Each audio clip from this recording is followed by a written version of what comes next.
गुजरात के अहमदाबाद में गुरुवार दोपहर बड़ा विमान हादसा हुआ। दुर्घटनाग्रस्त विमान एयर इंडिया का पैसेंजर प्लेन है जो अहमदाबाद से लंदन जा रहा था। विमान में करीब 242 यात्री सवार थे। 12 साल पुराना था बोइंग का 7878 ड्रीमलाइनर विमान। एयर इंडिया का दुर्घटना में शामिल विमान AI-17 एक बोइंग 7878 ड्रीमलाइनर है जिसका पंजीकरण संख्या VTANB और सीरियल नंबर 36279 है। विमान ने पहली बार 14 दिसंबर 2013 को उड़ान भरी थी। इस बोइंग की ओर से जनवरी 2014 में एयर इंडिया को सौंपा गया था। बोइंग 7878 विमान 2 क्लास कॉन्फ़िगरेशन है जिसमें कुल 256 यात्रियों की बैठने की क्षमता है। ये विमान आमतौर पर अंतर्राष्ट्रीय लंबी दूरी की उड़ानों के लिए इस्तेमाल किया जाता है। बिजनेस क्लास में कुल 18 सीटें हैं जिसमें पूरी तरह से 180 डिग्री तक झुकने वाली फ्लैट बेड सीटें हैं। स्पेशल चेक इन सुविधा और लाउंज एक्सेस है। वहीं इकोनॉमी क्लास की बात की जाए तो कुल 238 सीटें हैं। भारतीय पारंपरिक या कॉन्टिनेंटल खाने में से चुनने का विकल्प है। साथ ही फ्री वाइन या शराब की सुविधा भी दी जाती है। जो विमान हादसे का शिकार हुआ वो विवादों में क्यों रहा? उत्पादन प्रक्रिया में समस्याएं। बोइंग को 787 ड्रीमलाइनर के उत्पादन में कई समस्याओं का सामना करना पड़ा, जिनमें से एक प्रमुख मुद्दा इसकी सप्लाई चेन और उत्पादन प्रक्रिया में देरी है। गुणवत्ता नियंत्रण में कमी।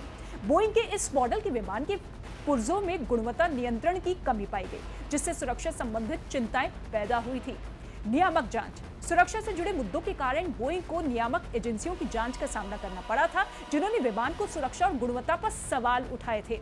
वित्तीय प्रभाव। इन विवादों के कारण बोइंग को वित्तीय नुकसान हुआ और कंपनी की प्रतिष्ठा भी प्रभावित हुई। 37 साल पहले भी हुआ था हादसा। 19 अक्टूबर 1988 को इंडियन एयरलाइंस फ्लाइट 113 बोइंग 737, जगह अहमदाबाद गुजरात। मौत 135 में से। वजह खराब दृष्टता के कारण लैंडिंग के दौरान विमान दुर्घटनाग्रस्त हो गया। केवल 2 लोग बचे थे। DGCA ने क्या कहा? DGCA ने बयान जारी कर कहा कि एयर इंडिया का B787 विमान VTANB अहमदाबाद से उड़ान भरने के तुरंत बाद दुर्घटनाग्रस्त हो गया। विमान में 242 लोग सवार थे, जिसमें से 2 पायलट और 10 केबिन क्रू शामिल थे।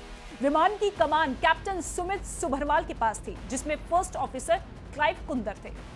कैप्टन सुमित सुभरवाल 8200 घंटों के अनुभव वाले LTC हैं। सह पायलट के पास 1100 घंटों की उड़ान का अनुभव था। ATC के अनुसार विमान ने रनवे 23 से 1339 IST 0809 UTC पर अहमदाबाद से उड़ान भरी। इसने ATC को मेडे कॉल दिया, लेकिन उसके बाद ATC द्वारा की गई कॉल पर विमान द्वारा कोई प्रतिक्रिया नहीं दी गई। रनवे 23 से उड़ान भरने के तुरंत बाद विमान हवाई अड्डे की परिधि के बाहर जमीन पर गिर गया। दुर्घटना स्थल से भारी काला धुआं निकलता हुआ देखा गया। इसके अलावा एयर इंडिया के चेयरमैन N चंद्रशेखरन ने बयान जारी किया, जिसमें कहा गया कि बहुत दुख के साथ मैं पुष्टि करता हूं कि अहमदाबाद लंदन गेटविक उड़ान भरने वाली एयर इंडिया की फ्लाइट 171 आज दुर्घटनाग्रस्त हो गई।